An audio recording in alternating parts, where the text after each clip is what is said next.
Kinabukasan ng umaga, pagkatapos mabisita ang kanyang mga lupain, si Ibarra ay nagtungo sa bahay ni Tandang Tasyo.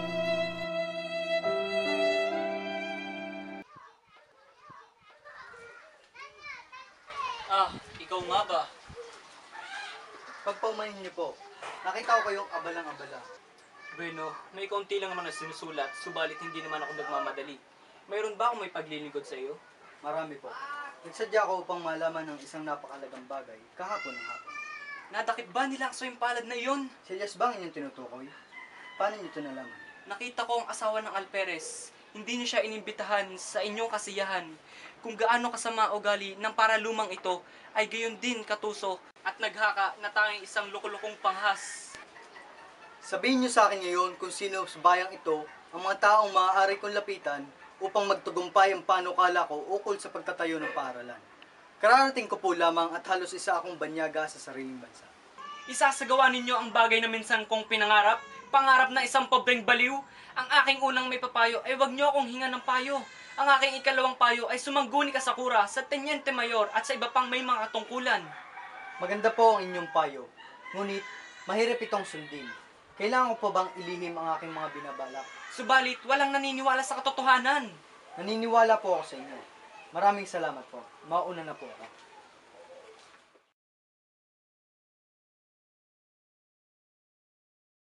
Ika-10 ng Nobyembre, bisperas ng piyesta, waring isang pagtakas sa karaniwang pang-araw-araw na gawain. Ang taong bayan ng San Diego ay buong siglang nagsisikilos sa kanilang tahanan, sa lansangan, sa simbahan, sa sabungan at sa bukid. Sa mga bintana ay nakalawit ang mga bandila at mga kulay na palamuti. Patapos na ang pagbibihis sa Ibarra nang sabihin ng kanyang katulong na may isang taga-bukid na naghanap sa kanya.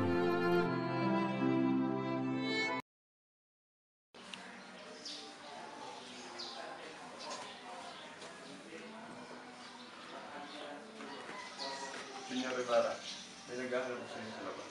Sige, papasukin mo.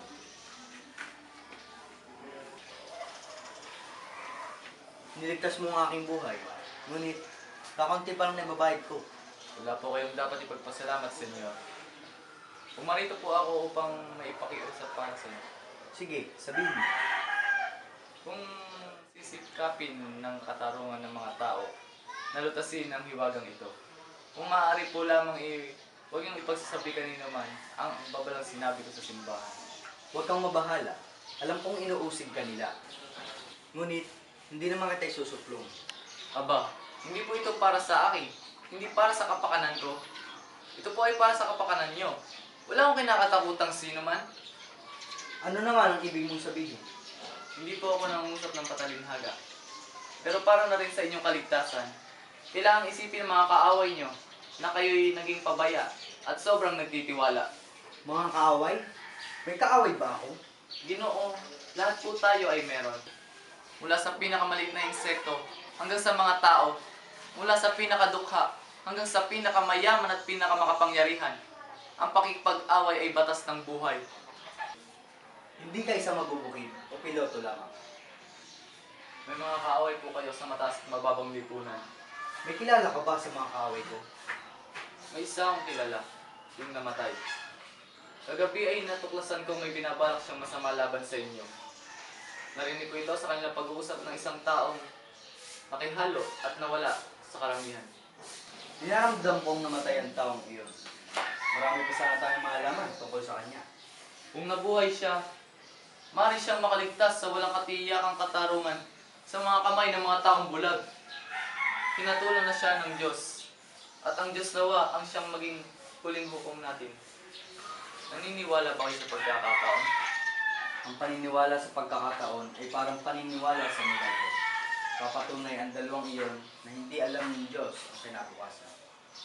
Kailangan manalig tayong mabuti sa Diyos. Kahit gaano pa man karami ang kanyang meso sa lupa, di pa gagawin ng Diyos na bigyan siya ng sapat na hatol.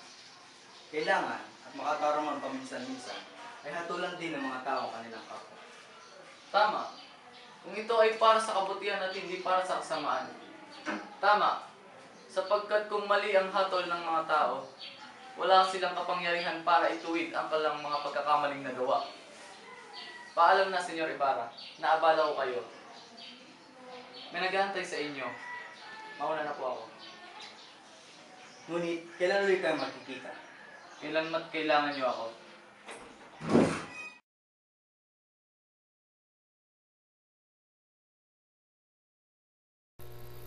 Kaguluhan ang naghahari sa tahanan ni Kapitan Tiago.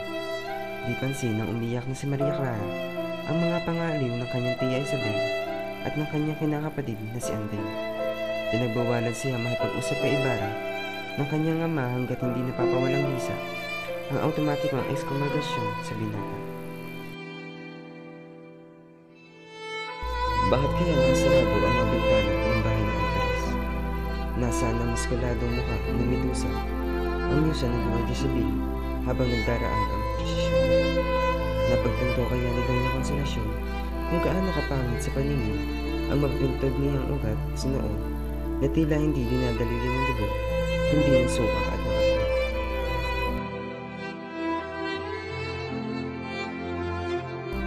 May narinig si Doña Consolacion na kumakanta sa labas na kanyang bahay. Pinasundo niya ito sa kanyang katulong.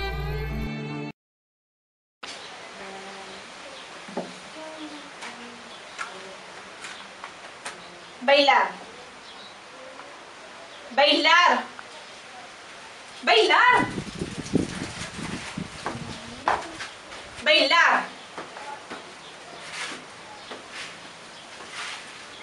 Ngayon ikaw naman, sayaw! Nagsisimula ka na, ha? Sayaw! Susunod ka ba o hindi? Anong gusto mo? Patayin kita sa hagupit?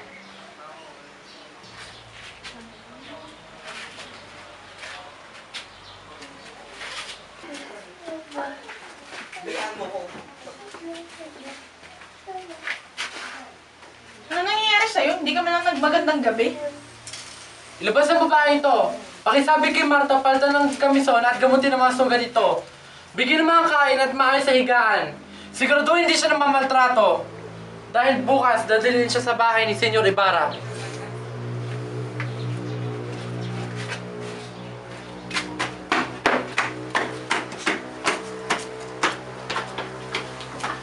Talagang humingi ka ng gulping sarado? Ano ba nangyayari sa'yo? Di ko alam ba hanggang ngayon, hindi pa rin kita madibdiban. Subukan mo! Duwag!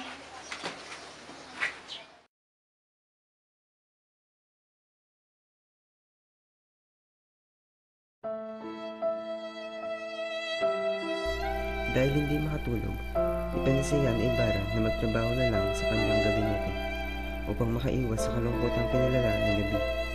Nung umaga na nagtimpla pa siya ng iba't ibang kemikal at isinuksok niya rito ang iba't ibang material. Ni Kapitan Tiago, makasaraan ng habang bintana, bawat isa ipatayad kung lumakad. Sa kusina lamang ng pag-uusap ng malakas. Nakarating si Maria Clara, ang buhay ng tahanan ay may karamdaman.